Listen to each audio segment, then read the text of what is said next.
I'm Dr. Brian Kinney, and we're going to be demonstrating a ThermiTight procedure. This is the innovative new technology from the Thermi company, also known as Thermi Aesthetics. Thermi has a temperature control, a thermistor buried in the tip of the probe with a computer algorithm and an ability to monitor with the camera, internally monitoring with the temperature with the chip, externally monitoring with the FLIR camera, controlling the temperature above and below,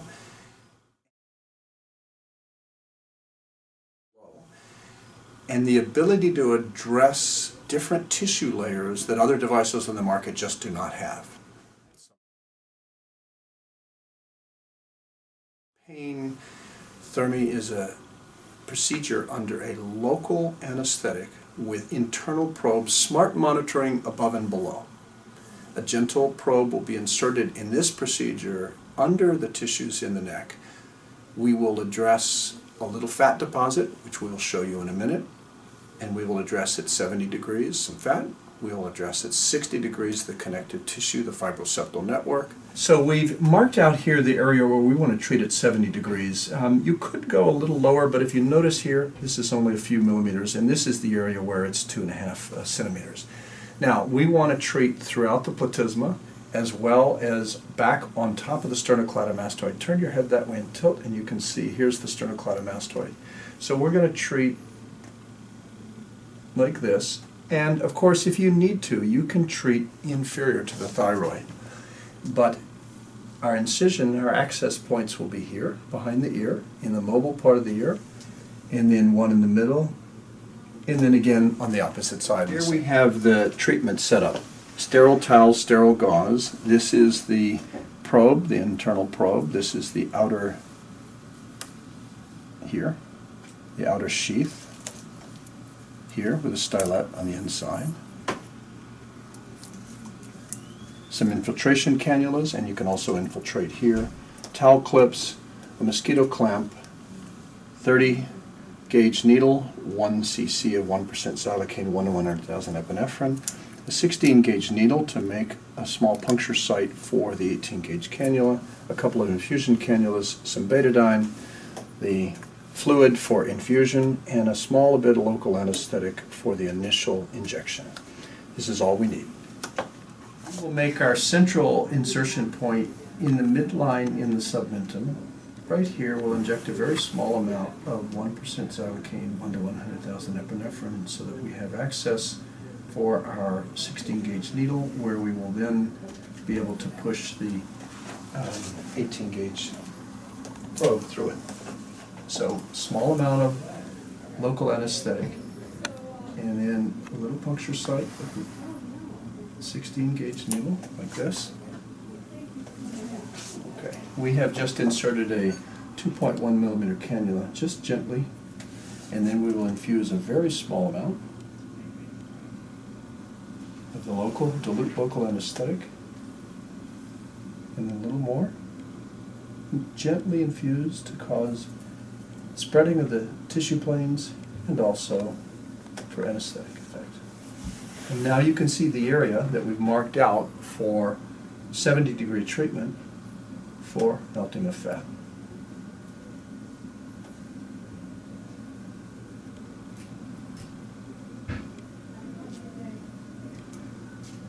It's about 10 cc's, and we'll stop sealing. Now that we've infuse the area where we're going to treat for the fat, we're going to go on and work on the area where we're going to go for the rest of the neck. So now we'll go over to the side, and we infuse ahead of the cannula so it doesn't hurt as we go, and then we gently go forward.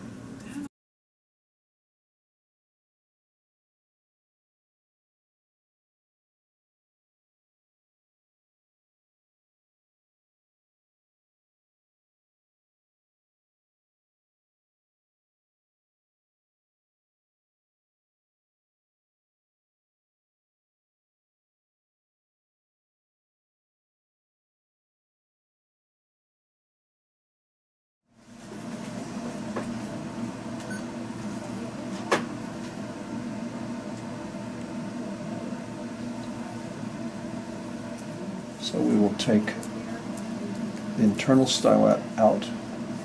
We'll take the external sheath off. We'll take the guard off of the thermistor RF wire, place it in like this. We have a tip here with a hollow infusion port on this side at the same side as the dot. We will now hand off. We are now going to set the temperature to 70, and we'll do it by hitting the up arrow in the middle section.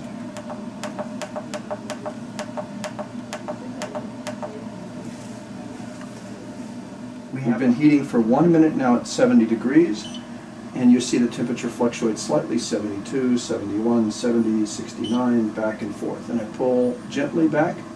We have the cursor, it's set in the software that shows exactly where the hottest spot is. It's called the chase mode, and you see the cross hatches with the red triangle showing our area. I pulled back. We're now at 1.5 minutes at 70 degrees with skin temperature at 38. There's just no other technology on the market that does this. We are simultaneously monitoring internal temperature, external temperature. We're heating the fat layer inside. We're heating the fibroseptal network, which is slightly farther away, at less than 70, and we're contracting the temperature, the tissues underneath. And as you see as we go, that spot becomes larger and the skin temperatures slowly rise. And you see the temperatures are steady at about 70 degrees, plus or minus 1 or 2, as the energy is varied twice a second. If we go into an area that was less heated, the temperature goes down and then back up to 70 quickly as energy is applied, and we continue to move.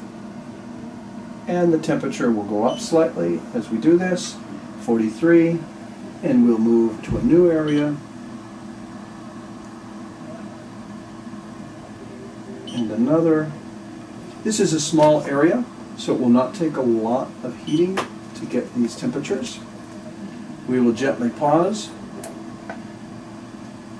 and you can see we've been 2 minutes and 40 seconds in this small area at 70 degrees. Now that we've heated over 4 minutes at 70 degrees in the central midline, that should be enough to get fat melting.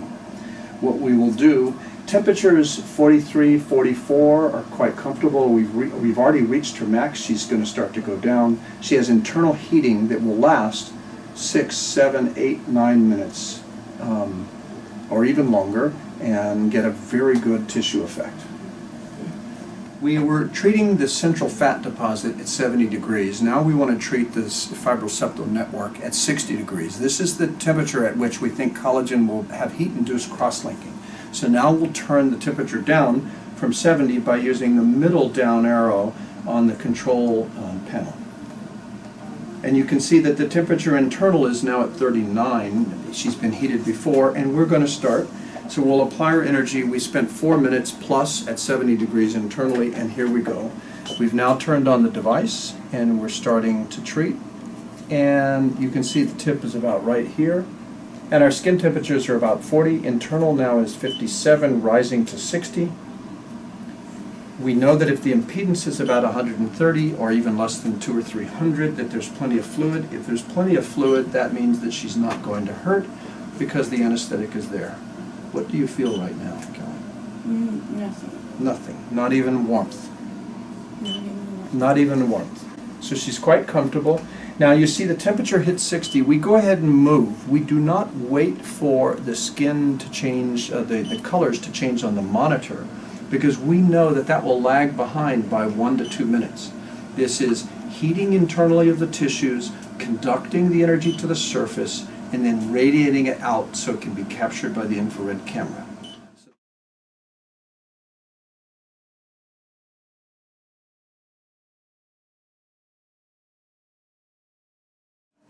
Now we're internal, and if we look here, we can see that's just at about the margin of where we treated from the midline posteriorly, and now we're going to join these areas from here to here, and I'm going to show you this. Right there is where we're going to treat, between my fingers. So I'll start. The temperature is at 34 internally. We've been heating for 9 minutes. We've got a set temperature of 60, and we're going to begin to see filling in this zone here on the floor map. We're at 58, 59, and you'll see the temperature's 60. It may fluctuate 61, 59, 58, and if we move very gently, the temperatures will stay very steady. And you see I'm just pulling bit by bit with my fingers, maybe 5 millimeters per second, and already you can see there on the camera where the area of heating is showing up as a warm spot, as if the sun was just rising slowly. And now it's the warmest point in the field. The cursor has just jumped to that area. Now I'm going to push forward again, and we'll find a slightly cooler spot, about 55, and then heats up. And here we go. We've now used the left earlobe access point to finish our treatment, which is demonstrated on the floor camera in a minute as we pan over there. But we want to treat from about the mid-lateral line, anteriorly halfway towards the midline. So we're going to start now and turn on our temperature, our heating, and we'll go up towards 60 again. The temperature rises relatively quickly. You saw it accelerate up from in the 30s to 60, and there we are. And you will see the spot appear on the skin as the heating from inside comes to the outside. We apply the energy. It rises from the 30s up towards 60, and you can see the area here that we're going to be treating, and we're going to even treat a little more inferiorly down to the second fold. So I will gently advance here, and we can see what happens on the patient here, and you can also see on the camera. Now we've joined the area where we previously heated, and we're going to pull back gently. We're at 60. And if we pull very gently, probably 5 millimeters per second, there'll be very even heating, which you'll see appear. Now notice that the probe is actually touching her ear, but she's not hot here. This is insulated. This is cool to the touch. We are applying the heat where we want it, not spraying a blast of energy and hoping the tissues receive the right amount. One of the things that's fascinating about the FLIR camera and infrared imaging, the obvious thing is safety because you're looking at skin temperatures, but this is also towards efficacy. When you can actually paint this entire area, as we call it, in slow motion, you are actually be able to map out in real time what's happening to your tissues deep, what's happening to your tissues superficially, and increase your therapeutic efficacy. You can actually adjust your movement of the probe guided by the infrared feedback that you have, as well as the real-time, twice per second tip feedback of the active temperature. If you move suddenly and dramatically, you'll see the temperatures drop. If you move slowly and gently, you'll find that the temperatures stay very steady. The more steady the temperatures are, the more even and therapeutic your heating is. So think of this as not only a feedback loop for the tissues, but a feedback loop for operator efficiency and operator control. It's like the metronome for that your piano teacher would use for you to keep you on time when you're learning how to read music scales.